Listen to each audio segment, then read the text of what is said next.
구사구 건강 클리닉 시간입니다. 오늘은 드림 렌즈에 대해서 자세한 이야기 나눠볼 텐데요.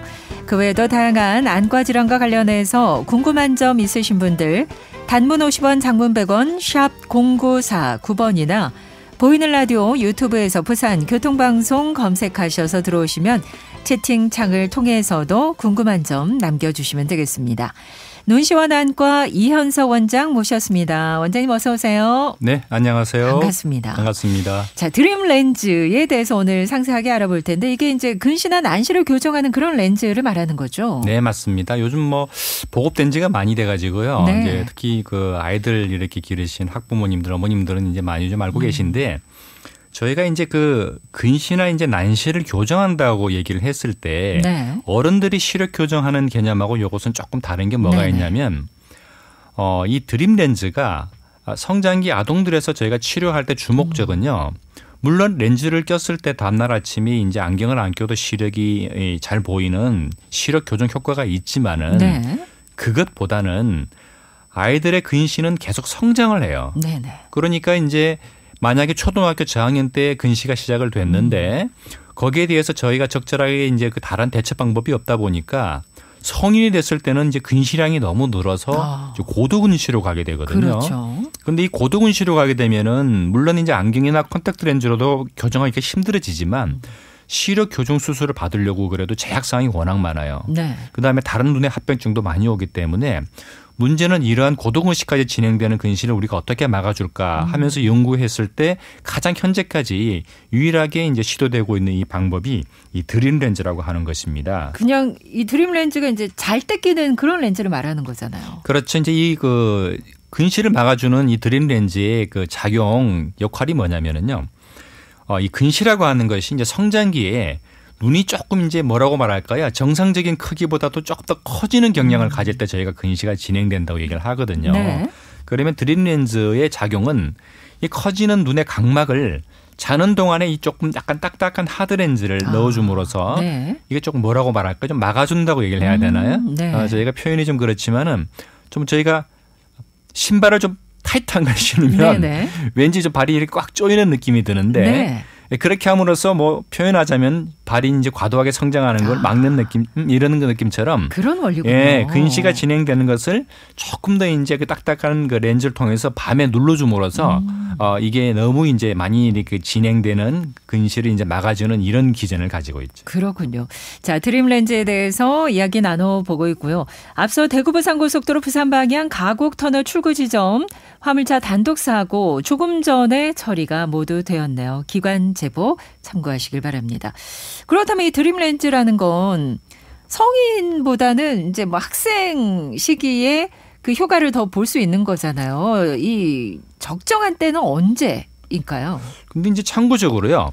성인분들도 하시는 분들이 있어요. 그래요? 어떤 분들은 그분의 개인적인 취향이긴 하지만 나는 시력 교정 수술 같이 영구적으로 눈에 변화를 주는 건 원치 않다. 네. 근데 조금 안경은 안 꼈으면 좋겠다 여러 가지 이유로 이런 분들은요. 아까 말씀드렸다시피 이 드림 렌즈를 착용하면은 그 다음날 하루 정도는 안경이나 렌즈를 안 껴도 자기 시력이 잘 나와요. 아, 그렇군요. 그렇기 때문에 낮에 안경이나 렌즈의 도움 없이 이 시력을 유지하고 싶은 분들도 이제 어른들도 드림 렌즈를 끼실 수가 있고요. 네네. 보통 이제 저희가 이게 처음에 드림 렌즈를 이제 착용하는 시기가 이게 이제 근시가 진행되는 그 도수에 따라서 조금 차이가 나는데 네. 보통은 이제 아이들이 사실 좀 딱딱한 렌즈를 끼기가 쉽지는 않거든요. 맞아요. 그래서 너무 어린 나이엔 사실 실패해요. 사실 착용을 해도. 네. 그래서 저희 경험으로는 한 만 8세 초등학교 한 2, 3학년 정도 그 정도 시기면은 뭐 거의 다 성공률이 좋은 걸로 되어 있기 때문에 네네. 대개 그 시기 시작을 하고요.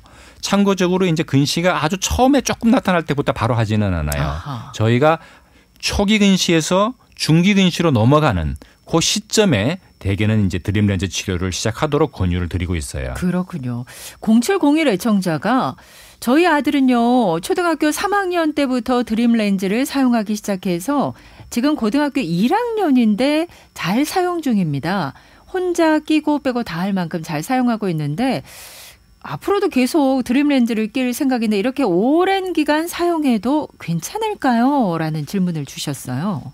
정말 전형적인 드림렌즈의 성공 케이스인 것 같아요. 네네. 왜냐하면은 저희가 드림렌즈를 처음 처방을 할 때 이것은 뭐 안과 선생님이 처방을 하지만 치료는 어머님이 다 하시는 겁니다. 아마 이 청취자분은 무슨 말씀인지 아실 거예요. 네. 그런데 이제 본인이 직접 관리할 정도가 됐다고 하게 되면은 굉장히 치료가 잘 되고 있는데요. 대개의 경우에 저희가 이 드림렌즈를 아까 말씀드렸다시피 성인 이후에도 계속 본인이 착용하는 건 관계가 없어요. 네. 그런데 성인이 되게 되면 사실 매일 저녁에 이것을 넣었다 뺐다 하는 게 쉽지는 않거든요. 사회생활을 하게 되면은. 그래서 대개 18세 정도로 해서 근시 진행이 멎는 나이가 되게 되면은 대개의 경우에는 이제 근시 진행이 더 되지는 않으니까 그 시기에 맞는 근시에 해당되는 것만큼 저희가 이제 시력 교정 수술을 해주는 경우도 많은데요. 네. 본인이 원하고 본인이 편하면 계속 성인이 돼도 렌즈를 계속 끼셔도 관계는 없어요. 그렇군요. 그래도 이제 보통 드림렌즈 사용 기간이라는 게 있지 않겠습니까?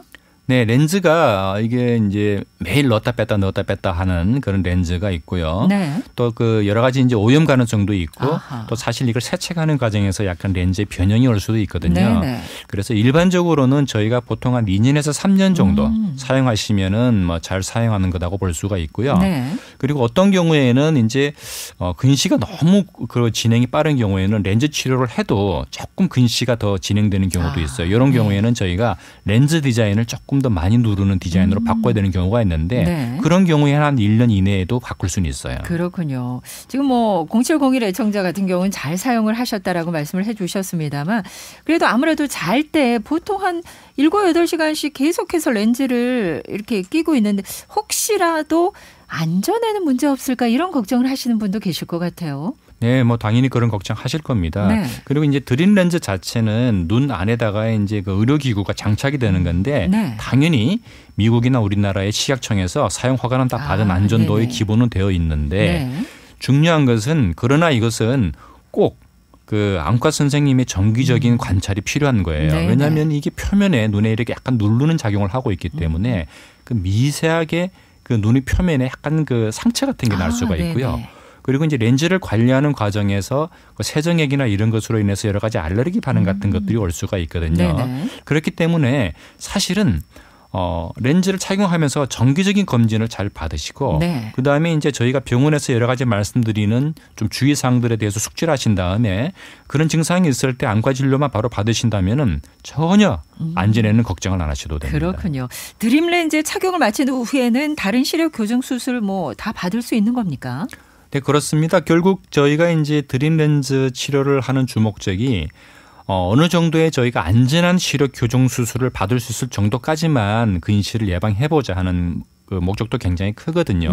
그렇기 때문에 당연히 근시 진행이 먹는 이제 18세를 전후를 해서 그 근시량에 맞는 이제 다양한 시력 교정 수술을 뭐 대개 이런 경우에는 초기에 만약에 렌즈 치료를 시작하셨다고 하게 되면은 요즘 저희가 많이 하는 레이저 수술, 뭐 라식, 라섹 이런 것으로 충분히 교정이 가능하기 때문에 렌즈 치료를 마치고 나면은 본인의 선택에 따라 렌즈 치료를 계속 해도 되고 시력 교정 수술을 받으셔도 되는 겁니다. 그래요. 자, 오늘은 드림 렌즈에 대해서 자세하게 알아봤고요. 다른 뭐 안과 질환과 관련된 그런 상담들을 보내주고 계신데 5632 애청자 오른쪽 눈 아래에 좁쌀만한 뾰루지 같은 게 몇 개 생겼습니다. 이거 왜 생기는지 또 어떻게 하면 없앨 수 있을까요? 라는 질문이 있어요. 눈꺼풀 쪽에 보면 그 노랗게 점처럼 돋는 뾰루지를 말씀을 하시는 거예요. 그런 거 생기시는 분이 좀 계시더라고요. 사람의 눈을 보게 되면 그 뾰루지가 아니고요. 그게 어떻게 보면 눈에 필요한 그 기름 성분이 나오는 분비선들이거든요. 그런데 이러한 분비선이 조금 이렇게 딱딱하게 굳는 경성의 그런 굳는 작용들이 생기는 분들이 있는데 저희가 이제 안검염이라고 되게 얘기를 많이 하고 이게 더 심해지면은 이제 다래끼가 되는 거죠. 그래서 이런 것들이 생겼을 때는 되도록이면은 댁에서 안약 같은 거, 눈물약 같은 것으로 면봉을 깨끗하게 닦아가지고 본인이 한번 거울 보고 이렇게 살살 닦아보세요. 그래서 이게 톡 터지면은 그게 제일 좋은 거고요. 그렇게 닦았는데도 안 나온다 그러면 이게 굳은 거거든요. 그런 경우에는 안과에 가셔가지고 그것을 제거하시는 게 나중에 다래끼 같은 것으로 더 진행되는 것을 막으실 수가 있어요. 제거는 뭐 레이저를? 아니요, 그렇지는 않고요. 그 부위를 안과의 현미경을 보면서 그 입구를 조금 이렇게 저희가 미세 니들 가지고서 이렇게 좀 터트린 다음에 약간 짜내주는 식으로 다 제거를 합니다. 그렇군요. 예, 참고가 되셨으면 좋겠고 우리 7695 애청자는 이 망막증에 당뇨가 오나 하셨는데 이제 질문이 바뀌신 것 같아요. 당뇨가 있을 경우에 당뇨 망막증이 이제 좀 합병증으로 올 수 있지 않습니까? 있죠. 네, 이 망막증과 관련돼서 지금 질문을 주셨거든요. 저희가 그 당뇨가 있을 때는요. 당뇨 자체의 문제도 있지만은 그 당뇨가 몸의 전체적인 조직에 그 합병증을 많이 일으키는데 네. 그 처음 대상이 타겟이 눈입니다. 망막이라고 하는 눈 혈관이 워낙 가는 미세 혈관이기 때문에 네네. 거기에 가장 먼저 당뇨 합병증이 생기게 되거든요. 네네. 그래서 당뇨 망막증은 사실은 눈 자체를 가지고도 저희가 치료 목적으로 잘 경과를 보셔야 되지만 이걸 보면은 당뇨가 얼마나 조절이 잘 되나 안 되나 다른 몸의 기관에도 이런 문제가 있지 않나라는 걸 알 수 있는 하나의 지표가 되기 때문에 그렇죠. 꼭 당뇨가 있는 분들은 안과에서 1년에 한 번 정도는 망막 검사를 반드시 하셔야 됩니다. 네, 정기 검진이 정말 필요할 것 네, 같습니다. 정말 필요해요. 자, 구사구 건강 클리닉 오늘은 안과 상담으로 함께했습니다. 원장님 말씀 잘 들었습니다. 네, 감사합니다. 네, 고맙습니다.